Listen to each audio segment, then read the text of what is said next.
இயேசு கிறிஸ்துவில் அன்புக்குரியவர்களே, மனமாற்றம் தவக்காலத்தின் அடிப்படை ஆணிவேர். மனித வாழ்வினுடைய முதுகெலும்பு. அது நமக்கு மட்டுமல்ல, கடவுளுக்கும் நடைபெறுகிறது. கடவுளின் மனமும் மனிதனின் குணமும் சங்கமிக்கும் ஒரு காலம் தவக்காலம். மனமாற்றத்தின் வழியாக யோனா தீர்க்கதரிசி 3:3 வசனத்திலே யார் கண்டார்? நாம் அழிந்து போகாதபடி கடவுள் தன்னுடைய மனதை மாற்றிக்கொள்வார். அழகான வரிகள். நினைவே மக்கள் ஒருவேளை டயட் இருப்பதில் கில்லாடிகளாக இருந்திருக்கலாம். ஆனால் யோனா வந்து இன்னும் 40 நாட்களில் நீங்க காலி என்று சொன்னதும் அவர்கள் செய்தது சாதாரண டயட் அல்ல, அது மரண பய நோன்பு. இல்லையே நீங்கள் அழிவீர்கள் என்று யோனா வழியாக அறிவிக்கப்பட்டது. தவக்காலம் என்பது ஏதோ சடங்குக்காக செய்வதல்ல.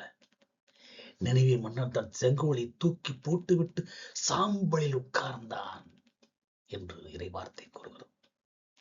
இது ஒரு நிபந்தனையற்ற அர்ப்பணிப்பு. நான் மாறுகிறேன் ஆண்டவரே, நீங்கள் மாறுவீர்கள் என்ற பேரம் பேசல் அல்ல. நான் மாறுகிறேன், மிச்சத்தை உமது அருளில் பார்த்து கொள்ளும் என்ற நம்பிக்கையில் ஒப்புக் கொடுத்தால் நான் மாறுகிறேன்.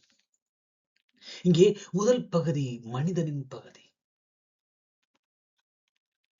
இவ்வாறு செய்தால், மனிதன் இவ்வாறு செய்தால் மாற்றத்தின் படிநிலைகளை நாம் காண முடியும். தீய வழியிலிருந்தும் வன்முறை செயலிருந்தும் ஒவ்வொருவரும் திரும்பட்டும் என்ற அழைப்பு யோனா வழியாக கொடுக்கப்பட்டது. உண்மையான மாற்றம் மெட்டனோயா என்று சொல்லக்கூடிய வார்த்தைகள் இன்று வாழ்வாக்கப்பட வேண்டும். தவக்காலத்தில் நான் சாம்பல் பூசுவது நெற்றிக்காக அல்ல, நெஞ்சத்திற்காக. நெற்றியிலே பூசுவது ஒரு அடையாளம், அது நெஞ்சத்திற்காக, இதயத்திற்காக. நம்மிலே பலர் தவக்காலத்தில் மாமிசம் சாப்பிடுவதை தவிர்த்து விடுவோம். ஆனால் சிக்கன் சாப்பிடாத அதே வாயில்தான் பக்கத்து வீட்டுக்காரரை போட்டு நார் நாராக கிழிப்போம். அவனை இவனம். பிரியாணி சாப்பிடாதை விட புரணி பேசாமல் இருப்பதே மேலான தபம். பிரியாணி சாப்பிடாதை விட புரணி பேசாமல். இனி பிரியாணி சாப்பிடாமல் இருக்கிறார்கள், புரணி பேசாமல் இருக்கிறார்களா? அதைத்தான் ஆண்டவருடைய வார்த்தை கூறுகிறது. இவ்வாறு செய்தால், ஆக இவ்வாறு செய்தால் என்பது வெறும் வெளிவேடத்தை அல்ல, நம்முடைய தீய பழக்கங்களின் வேரை அறுப்பதை குறிக்கிறது. நினிவே மக்கள் அரசர் முதல் கால்நடைகள் வரை சாக்கோடை உடைத்தார்கள் என்று கூறப்படுகிறது. அதாவது தவத்தின் ஒரு ஒட்டுமொத்த ஈடுபாடு, த கலெக்டிவ் ரிபெண்டன்ஸ் அங்கே இருப்பதை நாம் பார்க்கிறோம். இது மனிதனுடைய பகுதி நிறைவாக ஆகிற போது இரண்டாவது பகுதி கடவுளின் பக்கம். இவ்வாறு செய்தால் அவருடைய பதில் என்ன? அவர்கள் தீய வழியிருந்து திரும்பியதை கடவுள் கண்டார்.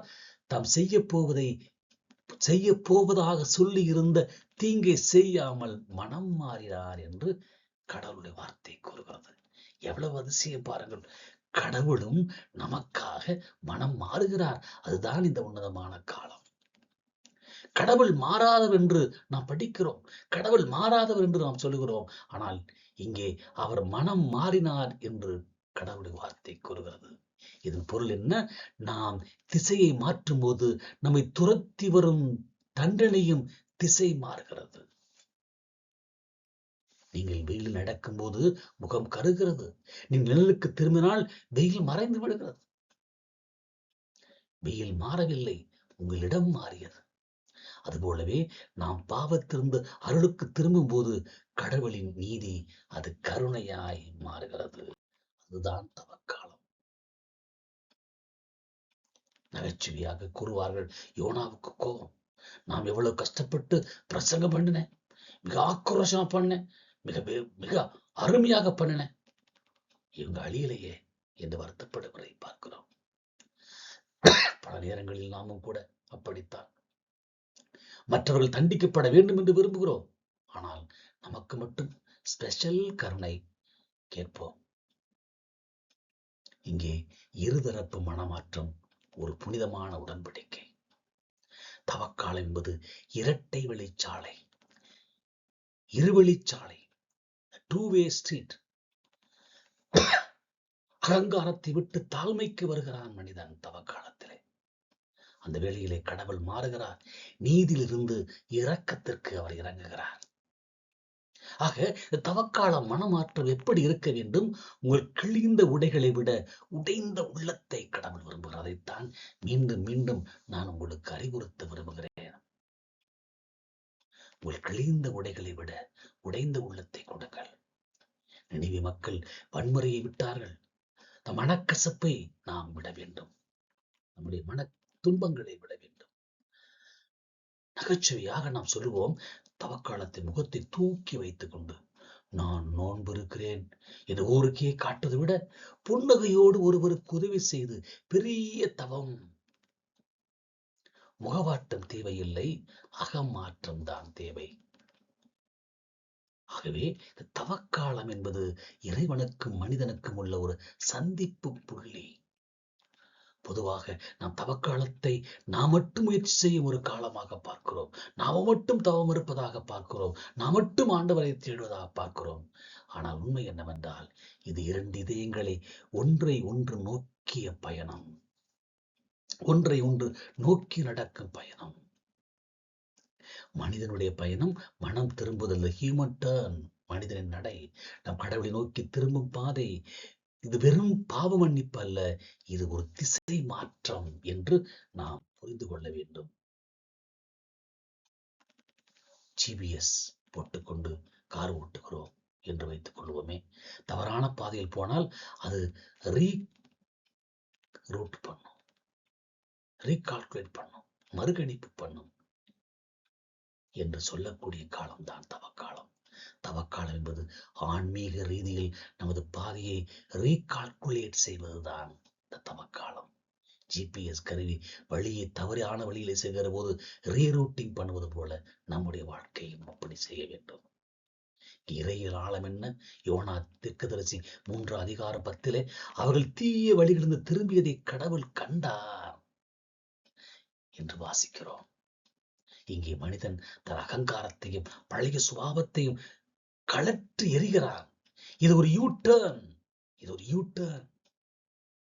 இதைத்தான் இவ்வாறு செய்தால், அதாவது நாம் ஒரு அடி எடுத்து வைத்தால் மட்டுமே அந்த சாலை திறக்கிறது என்பது கடவுள் தரக்கூடிய வார்த்தை. இறைவனின் நடை என்ன? இரக்கம் காட்டுதல். The divine turn, human turn and divine turn. நாம் கடவுளை நோக்கி ஓடி வரும்போது அவர் நமக்காக காத்திருந்து ஓடி வருகிறார். லூக்கா நற்செய்தி 15 மிக அருமையான உதாரணம். இரக்கமுள்ள தந்தை ஓமிதான் இதற்கு சிறந்த உதாரணம். யோனா நூலில் கடவுள் நம் மனதை மாற்றிக்கொண்டார் என்பது அவர் மாறக்கூடியவர் என்பதல்ல, மாறாக அவரது நீதி அன்பினால் வெல்லப்படுகிறது. கடவுள் தண்டிக்க காத்திருப்பவர் அல்ல, தழுவ காத்திருப்பவர். நாம் ஒருபடி ஏறினால் அவர் 10 படி இறங்கி வந்து நம்மை அரவணைக்கிறார். நகைச்சுவையாக கூறுவது போல நாம் கடவுளிடம் ஆண்டவரே என்னிடம் ஒன்றுமில்லை பாவத்தை தவிர என்று சொல்லும் போது அவர் பரவாயில்லை, நீ என்னிடம் வந்ததே போதும் என்கிறார். ஒரு கடன் கொடுத்தவர் அசலையும் வட்டியும் தள்ளுபடி செய்துவிட்டு உங்களுக்கு விருந்து வைப்பது போல இது. யாராவது கடன் கொடுத்தவன் அசலையும் வட்டியும் தள்ளுபடி செய்துவிட்டு உங்களுக்கு விருந்து கொடுப்பானா? ஆனா கடவுள் கொடுப்பார். அப்படி சந்திப்பு நிகழும் இடம்தான் இந்த கல்வாரி. கண் சந்திப்பு நடக்கக்கூடிய இடம்தான் இந்த கல்வாரி. இந்த இரட்டை வெளிச்சாலை எங்கே சந்திக்கிறது என்றால் அது சிலுவையின் அடியில்தான். தவக்காலத்தின் சாலையில் ஒரு பக்கம் மனிதனின் மனத்தாழ்மை பயணிக்கிறது, மறுபக்கம் இறைவனின் மன்னிப்பு பயணிக்கிறது. மனிதனின் மனத்தாழ்மை, இறைவனின் மன்னிப்பு பயணிக்கிறது. இவை இரண்டும் சந்திக்கும் போதுதான் மீட்பு, சால்வேஷன் நடக்கிறது. அதைத்தான் அந்த வார்த்தை கூறுகிறது. யார் கண்டார்? யார் கண்டார்? கடவுள் மனம் மாறுவார். இது யார் கண்டார் என்பது ஒரு சந்தேகம் அல்ல, இது ஒரு நம்பிக்கை. நம்முடைய முயற்சி வீண் போகாது என்ற அசைக்க முடியாத விசுவாசம். நம்முடைய நடைமுறை வாழ்க்கையிலும் இரட்டை வழி உண்டு. தவக்காலத்தில் நீங்கள் கடவுளோடு மட்டும் சமாதானமானால் போதாது, இந்த சாலை உங்கள் சகோதரிடம் செல்ல வேண்டும். நீங்கள் மற்றவர்களுக்கு மன்னிப்பு வழங்கினால் உங்கள் பாதை, அதாவது தந்தை உங்களுக்கு மன்னிப்பு வழங்குவார், அவருடைய பாதையை கொடுப்பார். நீங்கள் ஒருவருக்கு மன்னிப்பு வழங்க மறுக்கும் போது அந்த இரட்டை வழிச்சாலையில் ஒரு தடைக்கல்லை, இந்த ரோட் பிளாக் நாமே போடுகிறோம்.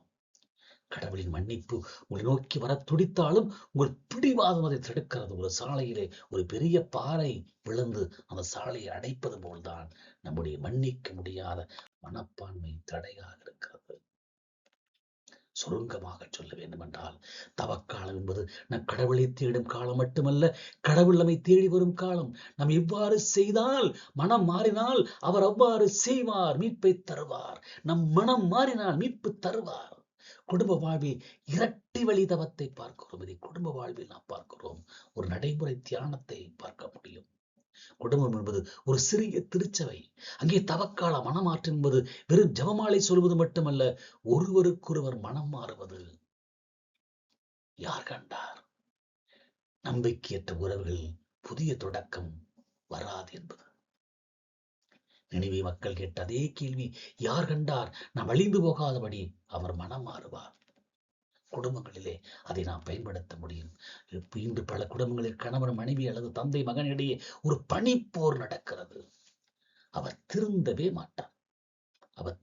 மாட்டார், அவள் மாறவே மாட்டார் என்று நாம் ஒரு தீர்ப்பை எழுதி வைத்திருப்போம். அவ அப்படித்தான், அவ கோபம், அவ மோசமானவன்.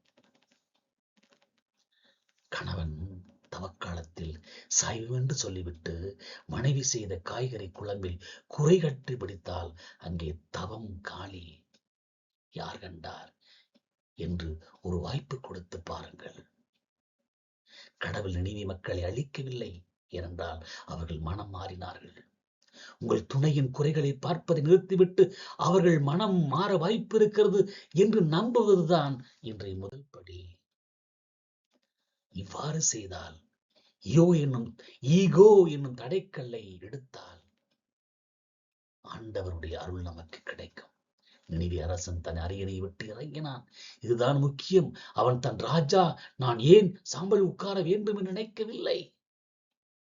எனவே தவக்காலத்தில் நாம் செய்ய வேண்டிய மிகப்பெரிய தியாகம் சாப்பாட்டை கைவிடுவது அல்ல, நம்முடைய ஈகோவை கைவிடுவது. இன்று பல கணவன்கள், பல மனைவிகள் அதை கைவிட மறுக்கிறார்கள். சண்டையின் போது, சரி தப்பு என் மேல்தான், என்னை மன்னித்து விடு என்று ஒரு வார்த்தை சொன்னால் 3/4 பேருக்கு முடிவு வரும். ஆனால் நாம் என்ன செய்வோம்? நான் ஏன் முதல்ல பேசணும், அவங்கதான் தப்புன்னாங்க என்று அந்த இரட்டை வெளிச்சாலையில் நோயின்றி போடு போட்டு விடுகிறோம். நீங்கள் ஒருபடி இறங்கி வந்தால் உங்கள் துணை உங்களை நோக்கி 2 படி இறங்கி வருவார். இதுதான் இரட்டை வெளி. அன்புக்குரியவர்களே, கடவுள் கண்டார் அமைதியான மாற்றத்தை. வார்த்தை 10வது வசனம், நீங்க தீய வழியிருந்து திரும்புவதை கடவுள் கண்டார். இங்கே கவனித்தால், அவர்கள் கத்தினார்கள் என்றோ, பெரிய விளம்பரம் செய்தார்கள் என்றோ, அவர்கள் திரும்பியதை என்றோ இல்லை, மாறாக அவர்கள் திரும்பியதை கண்டார். உங்கள் மனைவிக்கோ அல்லது கணவனுக்கோ நீங்கள் செய்யும் சிறிய மாற்றங்களை யாரும் கவனிக்காமல் இருக்கலாம், ஆனால் கடவுள் பார்க்கிறார்.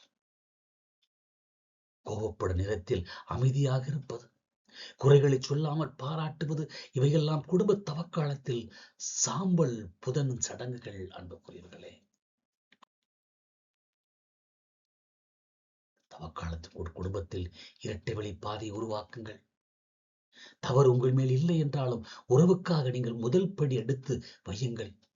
அரசன் அரியணையை விட்டு இறங்கி வந்தது போல பழைய கசப்பான நினைவுகளை தூக்கி எறியுங்கள். நீங்கள் குடும்பத்தில் சமாதானத்தை உருவாக்கினால் கடவுள் மனமாறி ஒரு குடும்பத்தில் மகிழ்ச்சியை தருவார். நகைச்சுவையாக கூறுவது போல தவக்காலத்தில் நான் சிகரெட் பிடிக்க மாட்டேன் என்று சொல்வதை விட, நான் என் மனைவியிடம் அல்லது கணவிடம் எரிந்து விழமாட்டேன் என்று உறுதியிடுங்கள். இது உங்கள் ஆன்மாவுக்கும் நல்லது, உங்கள் குடும்பத்திற்கும், குடும்பத்தின் பிளட் பிரஷருக்கும் நல்லது. பிளட் பிரஷருக்கு நல்லது. சிகரெட்டை கைவிடுவது நல்லதுதான். அதைவிட கணவன் அல்லது மனைவியிடம் எரிந்து விழுவதை கைவிடுவது இன்னும் சாலச் சிறந்தது. எனவே இந்த தவக்காலத்தில் குடும்பமாக ஒரு செயல் திட்டம், ஒரு மாற்றத்தின் மகுடத்தை உருவாக்குங்கள். அரியணையிலிருந்து இறங்குங்கள். நினிவே மன்னன் தன் அரியணை விட்டு இறங்கி சாம்பலில் அமர்ந்தான். குடும்பத்தில் நான் தான் பெரியவன், நான் சொல்லுவதுதான் சட்டம் இந்த பிடிமாதம் என்கிற ஈகோ என்கிற இந்த வாரத்தின் மூட்டையை கட்டி வையுங்கள். ஒரு விவாதத்தின் போது நீ சொல்லுவதும் சரியாக இருக்கலாம், யோசிப்போம் என்று ஒருமுறை சொல்லி பாருங்கள். நான் சொல்லுவதா சரி, நான் தான் என்ற அகங்காரத்தில் இருக்காதீங்க. அந்த ஒரு வார்த்தை ஒரு குடும்பத்தில் சாம்பல் காலத்தை வசந்த காலமாய் மாற்றும். அடுத்ததாக மௌன நோன்பு. யோனா பிரசங்கத்தின் போது மக்கள் வாயை திறந்து கத்தவில்லை, மாறாக தீய வழி இருந்த திரும்பினார்கள். நாம் என்ன செய்ய வேண்டும்? ஒரு நாளைக்கு 1 மணி நேரம், உதாரணமாக 8 மணி முதல் 9 மணி வரை அலைபேசியை ஓரமாக வைத்துவிட்டு குடும்பத்தோடு பேசுங்கள். வாட்ஸ்அப் ஸ்டேட்டஸில் தவக்கால நோன்பு என்று போடுவதை விட நேரில் இருப்பவர் பேசுவதை மிகவும் சீரியஸாக கேட்பது தவம். கிளியரிங் தி ஓல்ட் லெட்ஜர் என்று சொல்வார்கள். பழைய கணக்குகளை தீர்க்க கடவுள் தண்டிக்க நினைத்த தீங்குகளை செய்யாமல் மனம் மாறினார். கடந்த கால கசப்பான சம்பவங்களை, பழைய சண்டைகளை மீண்டும் கிளற மாட்டேன் என்று உறுதியிடுங்கள். உங்கள் துணையின் மீது உள்ள, பிள்ளைகள் மீது உங்களுக்கு இருக்கும் தீராத கோபத்தை ஒரு காகிதத்தில் எழுதி அதை எரிந்து விடுங்கள் அல்லது கிழித்து போடுங்கள். அதுதான் உண்மையான சாம்பல் புதம். இங்கே இரட்டை வழி மன்னிப்பு கிடைக்கும். நாம் அழிந்து போகாதபடி கடவுள் மனம் ஆணுவார். இது நம்பிக்கை. உங்களிடம் மன்னிப்பு கேட்காத ஒருவரை நீங்களாகவே முன்வந்து மன்னியுங்கள். நீங்கள் அவருக்கு கொடுக்கும் மன்னிப்பு தான் கடவுள் உங்களுக்கு தரும் மன்னிப்புக்கான திறவுகோல். நீங்கள் கதவை திறந்தால்தான் உள்ளே வர முடியும். மன்னிப்பு என்கிற உள்ளே வந்து அந்த அருளை பெற முடியும் என்று கடவுளுடைய வார்த்தை கூறுகிறது. அசைவ உணவை தவிர்ப்பது நல்லது, ஆனால் அன்பை தவிர்ப்பது பாவம். இந்த தவக்காலத்தில் ஒருவேளை உணவை குறைத்து அந்த பணத்தை உங்கள் வீட்டு வேலை செய்வோருக்கோ அல்லது கஷ்டப்படும் ஒரு ஏழைக்கோ கொடுங்கள். இதை செய்யும் போது செல்ஃபி எடுத்து முகநூலில் போடாமல் கடவுள் கண்டால் போதும் என்ற ரகசியத்தோடு செய்யுங்கள். கடவுள் கண்டார் என்றுதான் யோனா 3:10 நாம் படிக்கிறோம். அவர் லைக் போட்டார் என்று அல்ல, அவர் கண்டார், அவர் மனம் மாறினார். எனவே தவக்காலத்தின் இலக்காக யோனா 3:10 கூறக்கூடிய வார்த்தைகளை, கடவுள் கண்டார், உன் நோன்பை உலகம் காண வேண்டிய அவசியமில்லை, கடவுள் பார்த்தார் போதும். நாம் இவ்வாறு செய்தால், மனம் மாறினால் நம் குடும்பங்களில் அமைதி பிறக்கும், நமது உள்ளத்தில் தூய்மை பிறக்கும். மிக முக்கியமாக கல்வாரி பழியில் பலன் நம் வாழ்வில் கிட்டும். இந்த வாரம் நாம் கைவிட வேண்டிய செயல்களை நாம் பட்டியலிடுவோம். அதாவது தீய பழக்கத்தை மட்டும் தேர்ந்தெடுப்போம். அதை இவ்வாறு செய்ய மாட்டேன் என்று உறுதியெடுப்போம். இந்த தவக்காலத்திலே ஆண்டவர் நம்மை தேர்ந்து கொள்வது என தாழ்மை, திரும்புதல், மன்னிப்பு, பகிர்தல். நானே பெரியவன் என்ற அகந்தையை விட்டுவிட வேண்டும். தீய பழக்கங்கள், கோப வார்த்தைகளை விட்டுவிட வேண்டும். மற்றொரு மன்னிப்பு கேட்கும் முன்பே அவர்களை மனதார மன்னிக்க வேண்டும். வாதங்களை நிறுத்திக் கொள்ள வேண்டும். உணவை குறைத்து அந்த பணத்தை ஏழைகளுக்கு பகிர்ந்து கொடுக்க வேண்டும். அப்பொழுது கடவுள், உடைந்த உள்ளங்களுக்கு கடவுள் அருகில் வருகிறார். ஒரு பாவ கரைகளை துடைத்து புதிய இதயத்தை தருகிறார். ஒரு குற்றங்களை சொல்லாமல் அன்பால் மூடுகிறார். குழப்பங்களான வாழ்வில் தெளிவையும் அமைதியும் தருகிறார். நீங்கள் கொடுக்கும் ஒரு பிடி உணவை 1000 ஆசீர்வாதமாக ஆண்டவர் மாற்றுகிறார். இதுதான் தவக்காலத்திலே இறைவன் தரக்கூடிய உன்னதமான செயலாக இருக்கிறது. எனவே அன்புக்குரியவர்களே, இந்த தவக்காலத்திலே ஆண்டவர் நம்மை தேடி வருகிறார் என்பதை உணர்ந்து கொள்வோம். நாம் மட்டுமல்ல, ஆண்டவர் நம்மை தேடி வருகிறார். ஆண்டவரோடு நம்மை ஒப்புக் கொடுப்போம். மகிமையாய் நிரப்பும்படியாய் ஒப்புக் கொடுப்போம். ஆண்டவரை தேடுவோம். அவரும் நம்மை தேடுவார். நம்முடைய செயல்களை மாற்றுவோம். அந்த மாற்றத்திலே ஆண்டவருடைய வல்லமை நம்மை இறங்கும். ஜெபிப்போமா? குடும்பமாக ஜெபிப்போமா? ஆண்டவரே, நினிவே மக்கள் தங்களை தாழ்த்தி உம்மிடம் திரும்பிய போது நீர் உமது நீதி இரக்கமாக மாற்றினீர். தவக்காலத்தில் எங்களை எங்கள் குடும்பத்தில் உள்ள ஈகோ என்னும் அரியணை விட்டு இறங்க எங்களுக்கு அருளாரும்.